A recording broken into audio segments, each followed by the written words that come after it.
yang diriwayatkan oleh sahabat Nabi yang bernama Abi Dzar, yang lebih dikenal dengan Abi Dzar Al-Ghifari, yang bernama Jundub ibnu Junadah, atau lebih dikenal dengan Abi Dzar Al-Ghifari. Sahabat Abi Dzar Al-Ghifari ini termasuk golongan sahabat yang generasi awal masuk ke dalam agama Islam.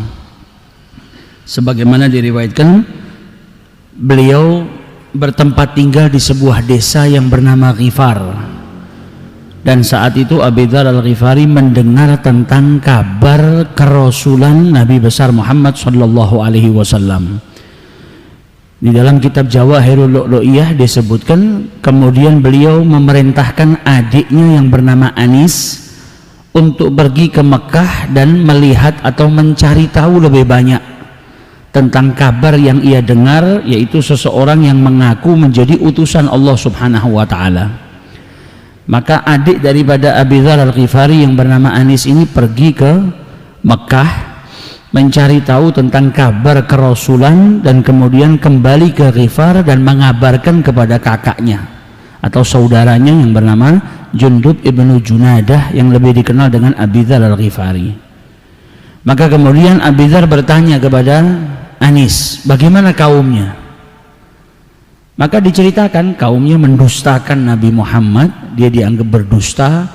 Ada yang mengatakan dia penyihir, ada yang mengatakan dia dukun, ada yang mengatakan dia seorang pendusta.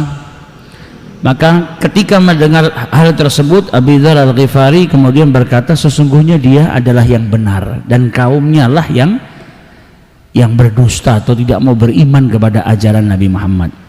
Maka tidak berpikir panjang, Abi Dzar Al-Ghifari kemudian pergi ke Mekah untuk berjumpa dengan Rasulullah sallallahu alaihi wasallam.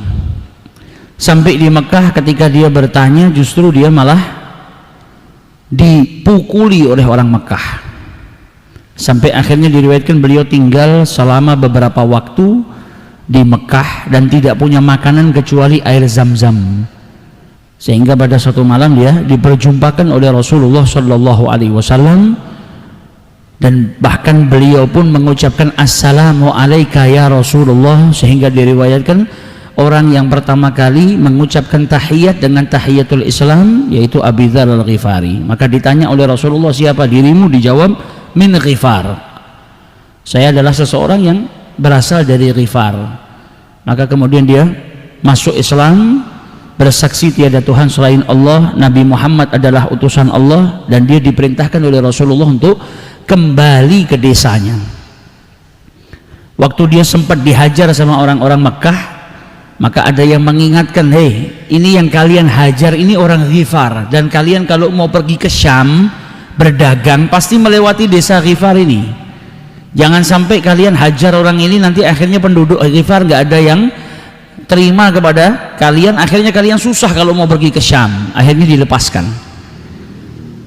Nah, pulang, kemudian adiknya diajak beriman, ibunya juga diajak beriman, sebagian daripada penduduk desanya juga beriman, sampai akhirnya ketika Nabi Muhammad hijrah ke Madinah, penduduk Ghifar semuanya beriman kepada Allah Subhanahu wa ta'ala, sehingga mendapat doa dari Nabi Muhammad, Ghifarun ghafarallahu laha. Desa Ghifar didoakan sama Nabi Muhammad, orang-orang yang penduduknya adalah orang-orang yang mendapatkan ampunan dari Allah Subhanahu wa ta'ala. Itu sedikit daripada riwayat hidup Abi Dzar Al-Ghifari. Ya Rabbana ya Jawad salak bijahil Mustafa al-Murabbi an'im lana bil murad wa fi